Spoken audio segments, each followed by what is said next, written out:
Kids academy அனைவருக்கும் இலவச academy. Parts of ஸ்பீச்ல நம்ம ப்ரோனவுன் எரர் பார்த்துக்கிட்டு இருக்கோங்க.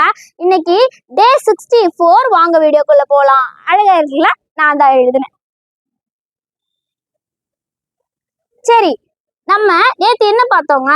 பிச்சு வர்ற எந்த இடத்துல எல்லாம் தட்டு போடலாம் போடக்கூடாதுன்றத பத்தி பார்த்தோமா? இன்னைக்கு தட்டு வர்ற எந்த இடத்துல பிச்சு போடக்கூடாது அப்படின்றத பார்க்கலாம். ஃபார் எக்ஸாம்பிள், இப்போ ஒரு சென்டென்ஸ் இருக்குன்னா இந்த இடத்துல நீங்க தட்டு தான் போடணும், ஆனா வச்சு போடக்கூடாது. அப்படிப்பட்ட சென்டென்ஸை பத்தி தான் நம்ம இங்க பார்க்க போறோம். சரிங்களா? அதுக்கு முன்னாடி எந்த இடம்ன்றதை தெரிஞ்சுப்போமா? சூப்பர்லேட்டிவ் டிகிரி வரும்போது நம்ம தட்டு மட்டும் தாங்க போடணும், வச்சு போடக்கூடாது. அதே மாதிரி ஆல், சம், எனி, நன், நத்திங், ஒன்லி. ஒரு வாட்டி என் கூட சேர்ந்து ரிப்பீட் பண்ணுங்க.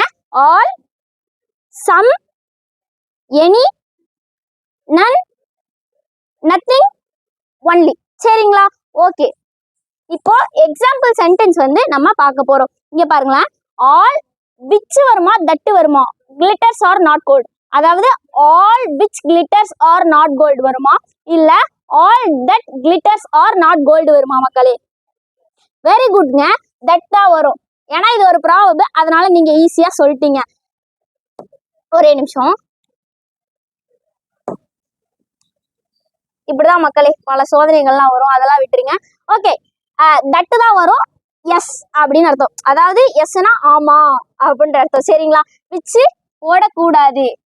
அதே மாதிரி ஆனா நம்ம இதை ப்ராவர்ப்ன்றதுனால போடல, ஆல் வந்ததுனாலதான் தட்டு போட்டிருக்கோம், விச்சு போடக்கூடாது அப்படின்னு சொல்லிட்டு. அதே மாதிரி blue whale is not the only fish which is a mammal வருமா, இல்ல blue whale is not the only fish that is a mammal வருமாங்க? நிறைய பேர் கரெக்டா கெஸ் பண்ணியிருக்கீங்க. தட் தான் வரும், விச் வராது. ஏன்? ஒன்லி அப்படிங்கிற வார்த்தை வந்திருக்கிறதுனால. சரி, okay. This toy is the most beautiful which can speak வருமா, இல்ல this toy is the most beautiful that can speak வருமாங்க? வெரி குட்ங்க, தட் தான் வரும், விச் வராது. ஏன்? ஏன்னா த மோஸ்ட் பியூட்டிஃபுல் இது என்ன டிகிரி? என்ன degree? Very good, superlative degree. அதனாலதான் வந்து நம்ம தட் போடுறோம், விச்சு போடல.